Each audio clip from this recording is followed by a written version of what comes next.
வணக்கம் வணக்கம் நல்லா இருக்கீங்களா? வெல்கம் டு சாண்டிட் பெட்ஸ்.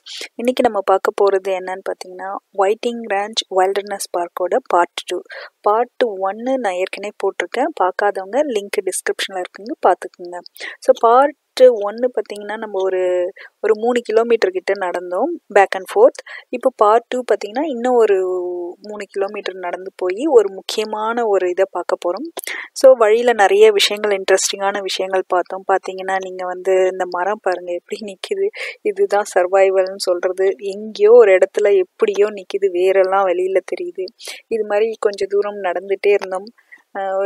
இந்த ஹைக்கிங் பார்த்தீங்கன்னா ஒரு 3 மணி நேரம் நடந்திருப்போம்னு வச்சுங்களேன். பேக் அண்ட் ஃபோர்த் டுகெதராக ஈவினிங்காக தான் போனோம். வழியில் நிறைய இன்ட்ரெஸ்டிங்கான விஷயம். இந்த பாத்வே பார்த்திங்கன்னா பைக்கு போகிறதுக்கும் அலோடு உண்டு. ஆனால் இந்த வழியில் பைக்கர்ஸ் 1 வே தான் போக முடியும், திரும்பி வர முடியாது. ஸோ அந்த மாதிரி நிறைய பார்த்தோம். இதெல்லாம் பார்த்திங்கன்னா போன வருஷம் 2020 எரிஞ்சதோட மிச்சங்கள். பட்டு வித்தின் இயரில் பார்த்திங்கன்னா நிறைய செடிலாம் வளர ஆரம்பிச்சிடுச்சு. போன வருஷம் இங்கெல்லாம் வந்தது. இது ஒரு முக்கூட்டு பாயிண்ட் அப்படின்னு சொல்லலாம். இங்கே நிறைய வழி பிரியும், டிஃப்ரெண்ட் ட்ரெயில்ஸ் போகுது. இந்த இடத்துலேருந்து பிரியும். நம்ம போகிறது பார்த்திங்கன்னா இன்றைக்கி ரெட் ராக்ஸ் அப்படிங்கிற ஒரு கேன்யானுக்கு தான் போக போகிறோம். அதுக்கு எங்கே போகணுன்னு சொல்லி வழி போட்டிருக்காங்க. அந்த ரெட் ராக்கை பற்றி போட்டிருக்காங்க. அதே சமயம் மவுண்டன் லைன் வார்னிங்கும் கொடுத்துருக்காங்க. மலை சிங்கம் இங்கே உண்டு. ஸோ அதனால் எப்போவுமே கூட்டமாக இருக்கும், நிறைய பேர் வாக் பண்ணுவாங்க. நம்ம இங்கே போகும்போது பார்த்திங்கன்னா இந்த வழியில் போனால் இந்த பக்கம் ரைட் சைடில் ஒரு ட்ரெயில் போகுது, லெஃப்ட் சைடில் ஒரு ட்ரெயில் போகுது. நம்ம போட்டிருந்தது ஐ திங்க் லெஃப்ட் தான் போகணும்னு நினைக்கிறேன்.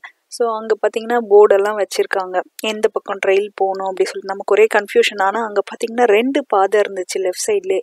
எந்த பாதை எடுக்கிறதுன்னு ஒரு சின்ன கன்ஃபியூஷன். அது கொஞ்சம் நேரம் நின்று அங்கே பார்த்தோம். அப்புறம் பார்த்தா இங்கே ஒரு குட்டி போர்டு வச்சு அதில் இப்படித்தான் போகணும் அப்படின்னு வழி போட்டிருந்தாங்க.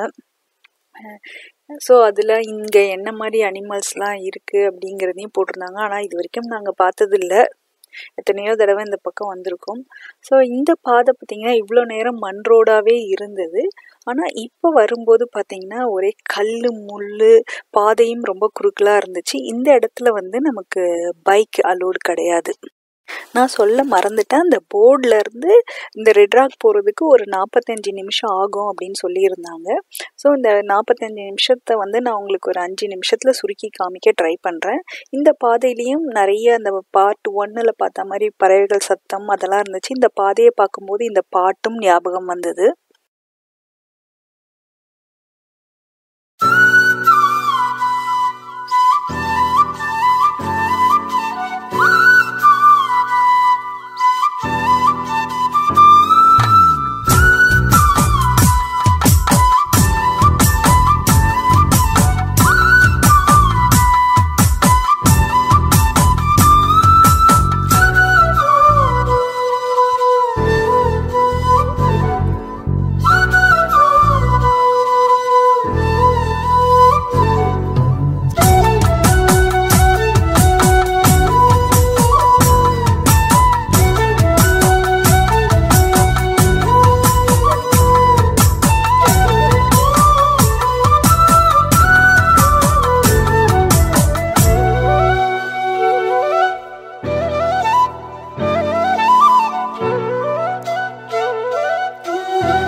என்னங்க, எந்த பாட்டுன்னு கண்டுபிடிச்சிங்களா? பாட்டு சூப்பராக இருந்துச்சா? என்ஜாய் பண்ணிங்களா? அப்படிங்க இருந்துச்சு இந்த பாதை.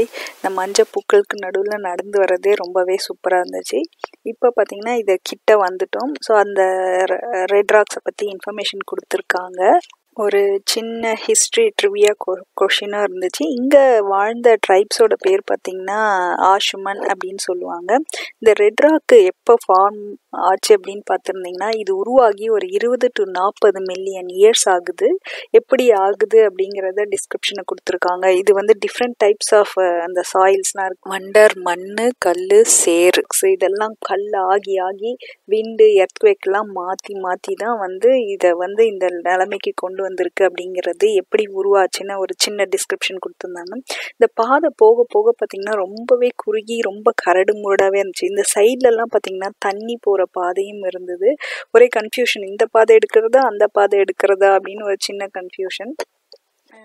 ஸோ அப்படியே போயிட்டு இருந்தோம். ரொம்பவே கல்லு முள்ளாக தான் இருந்துச்சு. தூரம் என்னமோ மைல்ஸ் கணக்கில் பார்த்தீங்கன்னா இது ரொம்ப கம்மி மைல் தான். ஆனால் நடக்கிறதுக்கு நேரம் ஜாஸ்தியானது, ஏன்னா பாதை சரியில்லாததுனால. இப்போ ஆல்மோஸ்ட் பார்த்திங்கன்னா அப்படியே கொஞ்சம் தெரிய ஆரம்பிச்சிடுச்சு. ரெட் ராக் கொஞ்சம் தெரியுது. ஸோ இன்னும் கொஞ்சம் நடப்போம், எப்படி இருக்குன்னு பார்க்கலாம். ஒவ்வொரு பாதையும் கொஞ்சம் வித்தியாசமாக சூப்பராகவே இருந்துச்சுங்க. முன்னாடி பண்ண ஃபஸ்ட்டு பார்ட் 1 கம்பேர் பண்ணும்போது இந்த ஹைக்கிங் ட்ரெயில் வந்து ரொம்பவே வித்தியாசமாக இருந்துச்சு. இந்த சைட்லலாம் பார்த்தீங்கன்னா பாறை இருக்குது, ரொம்ப குட்டி, ஒரு ஆள் தான் போகிற அளவுக்கு பாதை. ரொம்ப இன்ட்ரெஸ்டிங்காக இருந்துச்சு இந்த ட்ரெயில். அப்படியே உள்ளே போகிறோம். இந்த கள்ளி செடிகளை பார்க்கவே அவ்வளோ நல்லா இருந்துச்சு. அப்படி ஒரு இடத்துல மொத்தமாக பூவும் பூத்து இருந்துச்சு. கள்ளி பூக்களை பார்க்குறதுக்கு அவ்வளோ அழகாக இருந்தது. நல்லா ஃபோட்டோவுக்கு சூட்டபிளான ஒரு இடம்னே வச்சுக்கலாம். ஸோ இப்படியே உள்ளே போகிறோம். இன்னும் கிட்ட வந்துக்கிட்டே இருக்கும்.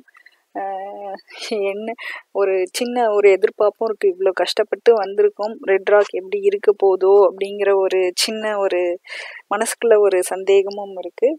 வாங்க கிட்ட போய் பார்க்கலாம் எப்படித்தான் இருக்குன்னு. இப்போ இன்னும் ரொம்ப கல்லாக போச்சு பாதை நமக்கு ஏன் இப்படி சதி பண்ணுதுன்னு தெரியல. இந்த டைமில் பார்த்தீங்கன்னா இன்னொரு பாட்டும் எனக்கு ஞாபகம் வந்துச்சு.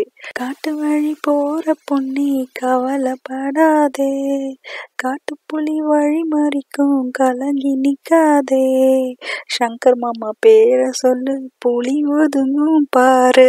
புலியெல்லாம் இங்கே வராதுங்க, மலை சிங்கம் தான் வரும். ஸோ கவலை இல்லை, அதெல்லாம் சேஃபாக தான் இருக்கும். இங்கே இந்த பக்கம் ஒரு பாதை மாதிரி போகுது. ஐ திங்க் பசங்கள்லாம் போய் இந்த மாதிரி பாதை போட்டிருக்காங்க. இங்கே பார்த்திங்கன்னா இது ரெசிடென்ஷியல் ஏரியா பக்கத்துலேயே இருக்குது. நம்ம வீட்டுக்கு பின்னாடி இருக்க மலை கேனியான்ஸ் தான் இது.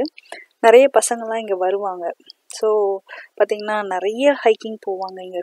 நாங்கள் ஈவினிங் வரவே இங்கே வந்து இப்போ கூட்டம் இல்லை. இதே காலையில் வந்தீங்கன்னா நிறைய பேர் வருவாங்க. ஸோ நம்ம ஆல்மோஸ்ட் அந்த என்ட்ரன்ஸ் கிட்ட வந்துட்டோம். லாஸ்ட் இயர் இதெல்லாம் எரிஞ்சு போச்சுங்க. இப்போ தான் கொஞ்சம் பார்க்குறதுக்கு சர்ப்ரைசிங்காகவும் இருக்குது. ஒரு வருஷத்தில் இவ்வளோ க்ரீன் திரும்ப முளைச்சிட்டு அப்படின்ட்டு. இப்போ பார்க்கலாம், நம்ம லேயராக கலராக இருக்குது பாருங்கள். ஒவ்வொரு கலரும் வந்து ஒவ்வொரு மில்லியன் இயர்ஸை குறிக்கிற மாதிரி தான். 20 மில்லியன் to 40 மில்லியன். அந்த கீழே இருக்க கலர் வந்து 40 மில்லியன், மேலே இருக்கிறது 20 மில்லியனாக இருக்கலாம். சரியான டீட்டெயில்ஸ் தெரியல. பார்த்தீங்கனாலே தெரியுது, ஒவ்வொன்றும் ஒரு லேயராக இருக்குது.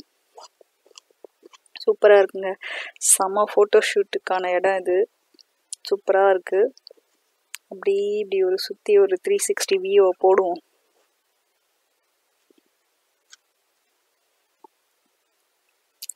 பார்க்குறதுக்கு கொஞ்சம் கிராண்ட் கேனியனில் இருக்க மாதிரி தான் இருக்குது. தம்பியும் மாமாவும் முன்னாடி போயிட்டு இருக்காங்க, நான் பின்னாடியே கேமரா தூக்கிட்டு போயிட்டுருக்கேன். அந்த லேயர்ஸ் எல்லாம் நல்லாவே தெரியுது பார்க்குறதுக்கு. சேஸ்பி அப்படிம்பாங்க இந்த ஃபார்மேஷனை. இந்த ராக்ஸ்லாம் எப்படி ஃபார்ம் ஆச்சு அப்படின்னு பார்த்தீங்கன்னா, பல மில்லியன் வருஷத்துக்கு முன்னாடி அந்த பக்கம் தண்ணி எல்லாம் போயிருக்கு. அப்போ தண்ணி போகும்போது அது அடியில் வந்து இந்த கல், மண், சேறு இதெல்லாம் படிஞ்சு ஒவ்வொரு மில்லியன் இயர்ஸில் அது என்ன ஆச்சுன்னா ஹார்ட் ஆகி ராக்காக மாறிடுச்சு. ஸோ அப்போ எவ்வளோ மில்லியன் ஆண்டுகள் ஆயிருக்கும்னு நினச்சி பாருங்கள். அதனால தான் இந்த கல்லெல்லாம் அப்படி இருக்குது. அதுக்கப்புறம் பார்த்திங்கன்னா இந்த எர்த்குவேக் வந்து அதை மேலே கொண்டு வந்துடுச்சு, அப்படியே மேலே வந்துடுச்சு. அது இல்லாமல் இந்த மாதிரி லேயர்ஸ் ஃபார்ம் ஆனது வந்து பார்த்திங்கன்னா இந்த காற்று, தண்ணி அதெல்லாம் பட்டு காற்று வந்து அரிச்சு இந்த மாதிரி லேயர்ஸ் ஃபார்ம் ஆயிடுச்சு. ஸோ பார்த்தீங்கன்னாலே ரொம்ப அழகாக இருக்குது. பள்ளமாக இருக்குது. அதுலலாம் பார்த்தா நம்ம குருவி கூடு கட்டுமோ அப்படின்னு தோணுது. இது மேலே ஏறலாம். ஆக்சுவலாக அந்த நடுவில் ஒரு பாதை வருது பார்த்தீங்களா, அதில் ஏறலாம் கொஞ்சம். ஸோ நான் ஏறுறதையும் காமிக்கிறேன். தம்பி முதல்ல ஏறினார், அப்புறம் மாமா ஏறினார், அப்புறம் நானும் ஏறினேன். ஸோ பாருங்கள், இப்போ தம்பி ஏறிட்டுருக்காரு. ஸோ அப்படியே லேயர்லாம் பிடிச்சி ஏறிட்டே போக வேண்டியது தான். ரொம்ப இன்ட்ரெஸ்டிங்காக இருந்துச்சு. இதில் ஏறுறதுக்கு ரொம்ப ஃபன்னாகவும் இருந்துச்சு.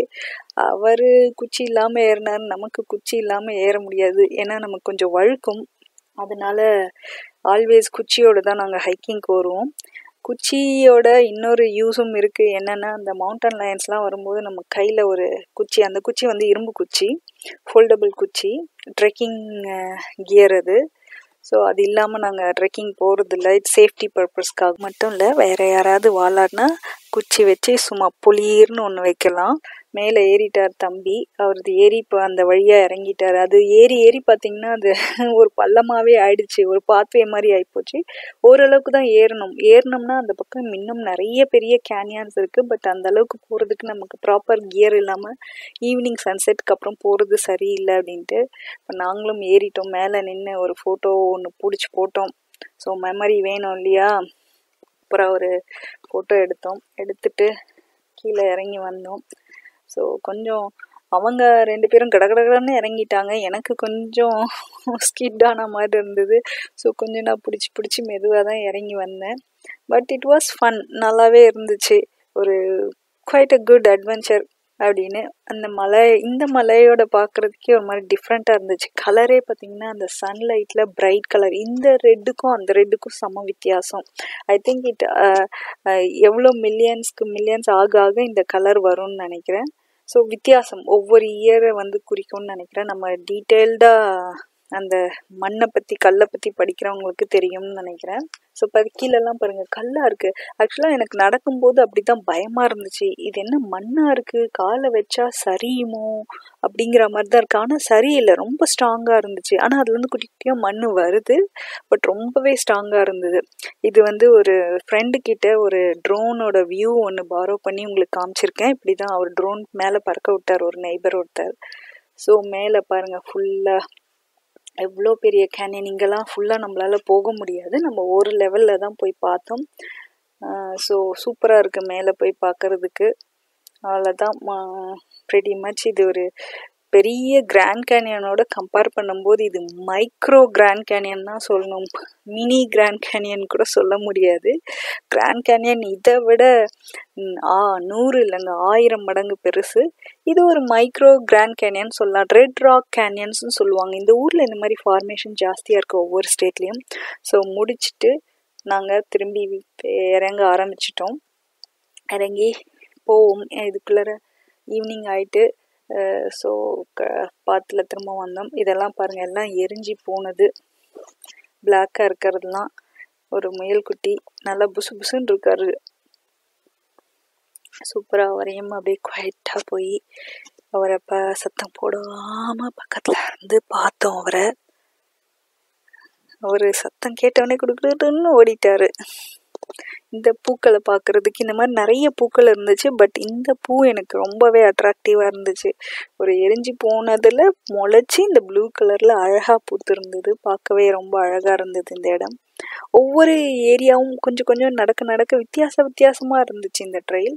ஸோ அப்படி பார்த்திங்கன்னா இப்படி ஒரு பெரிய காக்கா ஒன்று பறந்து போச்சு, நல்ல பெரிய காக்கா. அவர் பாருங்க அந்த பொந்தில் ஏதோ வச்சிருக்காரு.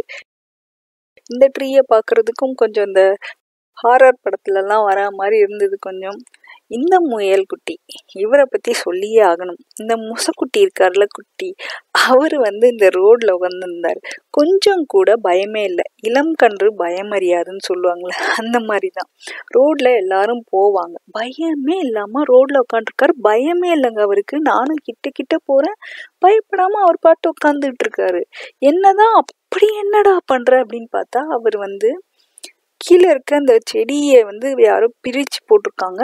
அவருக்கு எட்டாது இல்லையா, ஏறி சாப்பிட முடியாது. இந்த செடியை பிடிச்சி சாப்பிட முடியாது, அது வளைஞ்சிக்கும் அந்த செடி. அதில் மேலே எல்லோ கலரில் குட்டி குட்டியாக பூ பூத்துருக்கு. அந்த பூவை சாப்பிட்டுட்டு இருக்காரு இந்த குட்டி முயல் குட்டி. சூப்பராக பார்த்தீங்கன்னா.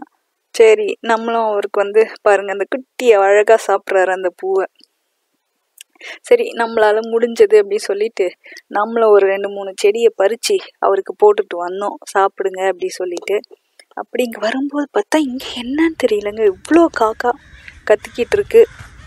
காக்கா சத்தம் கேட்கவே நல்லா இருந்துச்சு. ஸோ நீங்களும் கொஞ்சம் கேளுங்க.